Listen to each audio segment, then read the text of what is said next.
জাতীয় নাগরিক party NCP নির্বাচন কমিশনে আবেদন করে জাতীয় ফুল শাপলা প্রতীক চাওয়ার পর থেকেই এর পক্ষে বিপক্ষে চলছে নানা আলোচনা। কমিশনের প্রতীকের তালিকায় নেই শাপলা, তবে শাপলা পেতে মরিয়া এনসিপি। শাপলা পেতে বাধা কোথায়, আর শাপলাই কেন চায় এনসিপি, এমন প্রশ্নে এসেছে নানা মত। শেখ হাসিনা সরকারের বিরুদ্ধে গণ অভ্যুত্থানের নেতৃত্ব দেয়া শিক্ষার্থীদের রাজনৈতিক দল জাতীয় নাগরিক পার্টি এনসিপি রাজনৈতিক দল হিসেবে আত্মপ্রকাশের প্রায় 4 মাস পর নিবন্ধনের জন্য আবেদন করেছে নির্বাচন কমিশনে। এই আবেদনের সাথে তারা দলীয় প্রতীক হিসেবে প্রথম পছন্দ শাপলা চায়। বিকল্প অপশন নাই, লিগ্যাল ওয়েতে আমরা দেখেছি। নির্বাচন কমিশনে আবেদন করে জাতীয় ফুল শাপলা প্রতীক চাওয়ার পর থেকে এ নিয়ে পক্ষে বিপক্ষে নানা আলোচনা দেখা গেছে ফেসবুক ও বিভিন্ন সামাজিক যোগাযোগ মাধ্যমে।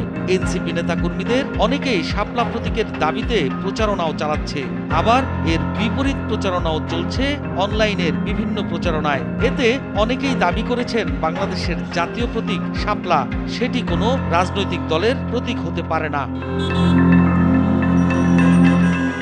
বান্ডেল থাকলে প্রতি সেনমানিতে টাকা বাঁচবে। বিকাশ সেনমানি বান্ডেল কিনে জিতুন প্রতি লেনদেনে।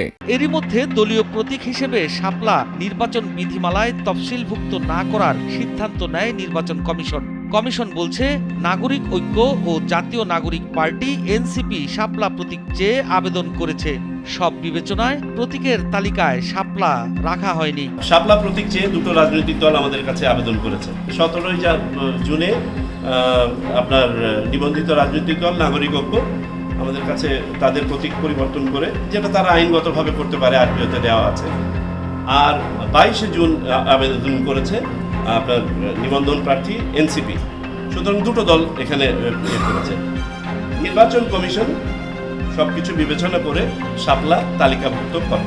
তবে শাপলা প্রতীক দিতেই হবে, নইলে আইনি লড়াইয়ের হুঁশিয়ারি দিয়েছেন এনসিপির নেতারা। আইনগতভাবে শাপলা পেতে আমাদের কোনো বাধা নেই, যদি বাধা দেওয়া হয় সেটা আমরা রাজনৈতিকভাবে লড়াই করব। এখন প্রশ্ন এসেছে, শাপলাই কেন চায় এনসিপি? দলটি মনে করছে শাপলা হচ্ছে নদীমাতৃক বাংলাদেশের একটা প্রতীকছবি।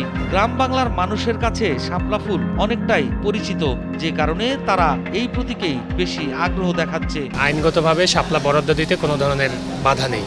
এটির প্রেক্ষিতেই আমরা এই দরখাস্তটি করেছিলাম এবং শাপলাকে আমাদের পছন্দ হিসেবে দিয়েছিলাম, এবং তারা যুক্তি হিসাবে ওই যুক্তিটা দিয়েছিলেন যে এটা জাতীয় প্রতীক। আর শাপলাকে জাতীয় প্রতীক হিসাবে তারা যে ধারণা করছেন এটি আসলে একটি ভুল আইনি ব্যাখ্যার উপরে তারা দাঁড়িয়ে আছেন, আমরা এটা মনে করি, এবং এটা আমরা কমিশনের সাথে বৈঠক করে এটি আমরা জানিয়েও এসেছি। কিন্তু এই প্রতীকের বিষয়টিতে সেখানে অন্য কারো হস্তক্ষেপ আছে কিনা এটা আমরা সরাসরি এখনও বলছি না, কারণ আমরা এখানে নির্বাচন কমিশনের সিদ্ধান্ত, যেহেতু তারা নীতিগত সিদ্ধান্ত নিয়েছেন, তাদেরকেই আমরা বিষয়টি জানিয়েছি। এখনই অন্যভাবে অন্য কোনো রাজনৈতিক দলের প্রেসারে এই কাজটি হয়েছে কিনা এটি নির্বাচন কমিশনের স্পষ্ট করা উচিত। এদিকে এনসিপিকে দলীয় প্রতীক শাপলা বরাদ্দ দিতে আইনগত কোনো বাধা নেই বলে মনে করেন দেশের শতাধিক আইনজীবী।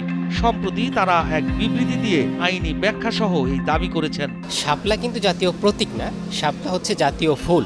আর জাতীয় ফুল হচ্ছে আপনার কোনো রাজনৈতিক দলের প্রতীক হিসেবে আপনার ইউজ করা, ব্যবহার করা, চাওয়া, এটাতে কোনো আইনগত কোনো বাধা নেই। নির্বাচন কমিশনের যে সদিচ্ছার যে অভাব, বা নির্বাচন কমিশন যে এটাকে কেন দিতে চাচ্ছে না, এই ব্যাপারে কিন্তু নির্বাচন কমিশন তারা নিজেও কোনো ধরনের ইন্টারপ্রিটেশন দেয়নি। এখানে তার ওয়াইড পাওয়ার আছে, সে চাইলেই যেই কোনো প্রতীককে সে তার যে এসআরও যেটা আছে সেই এসআরওতে সে চাইলেই ইনক্লুডও করতে পারে, আবার সেটা এক্সক্লুডও করতে পারে, বাদও দিতে পারে। সুতরাং এই ক্ষেত্রে সে ওইখানে তার শাপলা প্রতীকটা যে প্রজ্ঞাপনে নাই, এসআরওতে নাই, এই কারণে যে শাপলা প্রতীক দিবে না, এইটা আসলে কোনো লজিক বা কোনো যুক্তি না। সে চাইলেই তার যেহেতু সেই অ্যামেন্ড করার যে ক্ষমতা সেটা যেহেতু তার আছে, সুতরাং এটা কিন্তু ইন্ডিপেন্ডেন্টলি যদি নির্বাচন কমিশন অ্যাক্ট করে, কাজ করে, সেক্ষেত্রে সে ডেফিনেটলি সেটা দিতে পারে। সংবিধান বিশেষজ্ঞরা বলছেন, ফ্ল্যাগ অ্যান্ড এমব্লেম অর্ডার 1972-এ বলা হয়েছে বাংলাদেশের জাতীয় প্রতীক হবে শাপলা। এতে ধানের শীষ ও পাটের গুঁড়ি থাকলেও শাপলাটাই হচ্ছে মূল। এই সিদ্ধান্ত দেওয়ার কর্তৃত্ব হলো ইলেকশন কমিশনের। ইলেকশন কমিশন বলতে শাপলা দেওয়া যাবে না, তাই তো? এখন নির্বাচন কমিশনের সিদ্ধান্ত যদি আন্দোলন সাপেক্ষে হয়, মানে নির্বাচন কমিশনের সিদ্ধান্ত আমার পছন্দ হলো না, তো আমি যদি নির্বাচন কমিশনকে ওই সিদ্ধান্ত পাল্টাতে বাধ্য করি, তাহলে কি নির্বাচন কমিশন নির্বাচন করতে পারবে? তাই না? নির্বাচন কমিশন যত সিদ্ধান্ত নেয় দলের পছন্দ হবে না, ক্যান্ডিডেটের পছন্দ হবে না, সিদ্ধান্ত নেওয়ার কর্তৃত্ব তো হলো নির্বাচন কমিশনের। নির্বাচন কমিশনের সব সিদ্ধান্তই তো কারো না কারো তো অপছন্দ হবে। এইটা তাহলে আসন্ন নির্বাচন কমিশনের সবার মন রক্ষা করে তো আর নির্বাচন আয়োজন করতে পারবে না।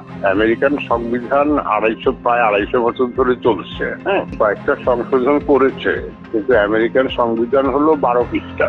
নিউজিল্যান্ডের সংবিধান নাই। সংবিধানে সব প্রশ্নের উত্তর তো সংবিধানে থাকে না, তাহলে সংবিধান 2000 পৃষ্ঠার হতে হবে। এটা সংবিধানের ইস্যু না, এটা হলো নির্বাচন কমিশনের সিদ্ধান্ত নেওয়ার ক্ষমতা। প্রত্যেকটা প্রশ্নতেই এটা যে সাংবিধানিক প্রশ্ন না, এটা নির্বাচন কমিশনের প্রতীক বরাদ্দের এখতিয়ার।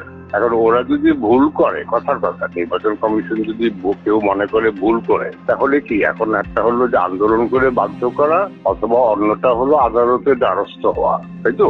তো এখন এটা সংবিধান হলো একটা প্রসেসের ব্যাপার। সংবিধানের প্রশ্নের উত্তর দেওয়া থাকে না। সংবিধানে থাকে এই যে ধরুন বলা আছে যে মেয়াদ, সংসদের মেয়াদ 5 বছর, হ্যাঁ, তো 5 বছর না হলে কি হবে সংবিধানে কিছু বলা নাই। সংবিধানের কতগুলি নির্বাচন কমিশন থাকবে, নির্বাচন কমিশন না থাকলে কি হবে, এগুলি কখনো কোনো দেশের সংবিধানে বলা থাকে না। নির্বাচনের ব্যাপারে সংবিধান বলছে নির্বাচন কমিশন নির্বাচন আয়োজন করবে এবং সুষ্ঠু নির্বাচন করার জন্য সকল ব্যবস্থা গ্রহণ করবে, একদমই বলা আছে। এখন যদি নির্বাচন কমিশনের প্রত্যেকটা সিদ্ধান্ত ঠিক হয়েছে কি বেঠিক হয়েছে এই তর্কে জড়িয়ে যায়, তাহলে তো নির্বাচন সম্ভব হবে না। এদিকে নিবন্ধন পাওয়ার 9 মাসের মাথায় গত 17 জুন নির্বাচন কমিশনের কাছে দলীয় প্রতীক তেঁতুলির পরিবর্তে শাপলা বা দোয়েল পাখি বরাদ্দের জন্য আবেদন করেছে নাগরিক ঐক্য। এনসিপির আবেদনের মাত্র কয়েকদিন আগে কেন হঠাৎ শাপলা প্রতীক চেয়ে তাদের এই আবেদন, সে প্রশ্নও সামনে আসছে।